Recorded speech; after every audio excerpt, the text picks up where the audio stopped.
Unfortunately, when I finished the Mega Squirt setup, I had to swap the intake manifold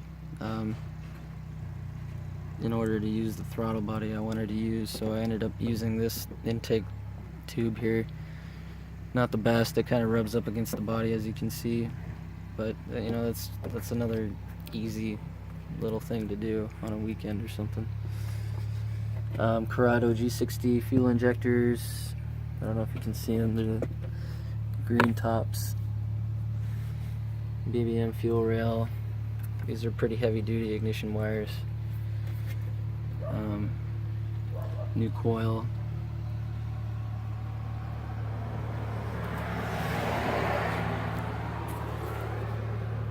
Wiper motor is in good shape, works good. You know, 100mm axles. There's a little bit of grease coming out of that one, but it's not too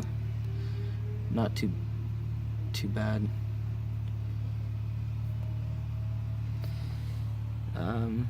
Let's see here, new clutch cable. I mean, basically anything I could replace, I replaced.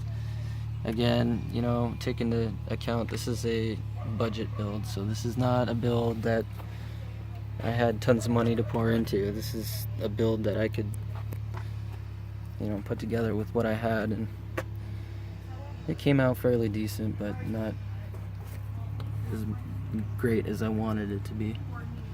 Brand new battery wires. I made these about 3 years ago. So originally when I got the car, I swapped it to a 1.8 16 valve, ran that for a while.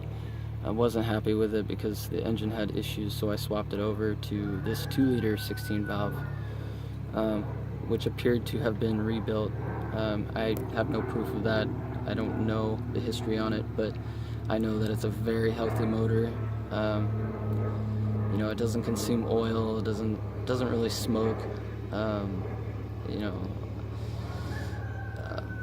maybe a puff once in a while and like a cold startup, but that's partially condensation, so I can't really say for sure. But yeah, like I said, there's no oil consumption or any weird issues, no cooling issues.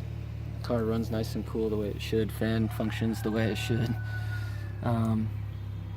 So let me go on to what I was saying. The first 16 valve swap, I had to like open the hole wider to fit the wiring harness through, and you know, I was younger at the time and I did some stupid things with this car, so that's one of them I'm not happy with. I was, you know, planning to fix that at some point. And then when I was running the Scirocco intake manifold, which had the throttle inlet on this side, I had issues with the accelerator cable rubbing on the hood, so my solution was to cut part of the hood, which I'm not happy about, but I did it and it's done, and it is what it is. So definitely not something I'll ever do again. But those are really the only two things that I ever did to the car, which I'm not proud about. Everything else I poured my heart into. So anyways, let's see here. The core support is very straight, very solid, no front end collisions ever. The frame rails are good.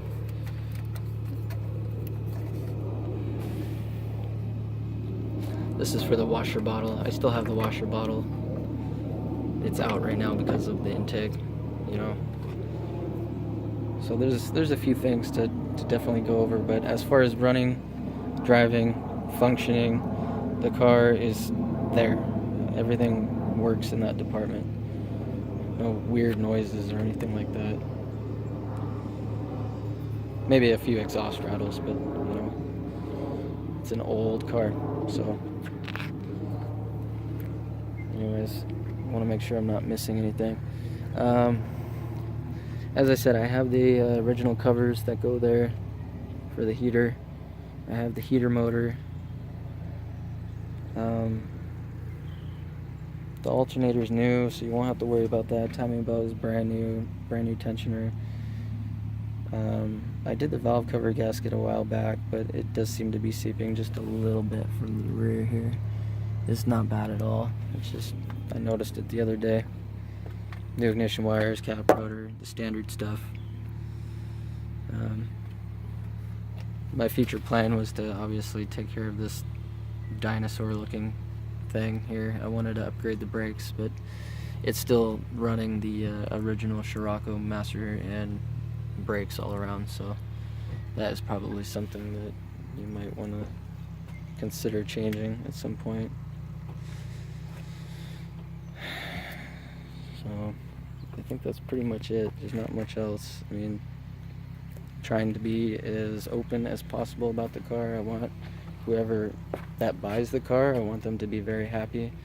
I want them to cherish this car because this was, you know, a car in my family its whole life, and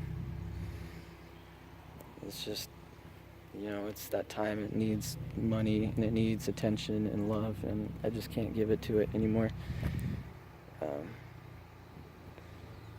You know, maybe someday if I have a lot of money and somebody's willing to sell it and it's restored, I would definitely love to buy it back. Absolutely. So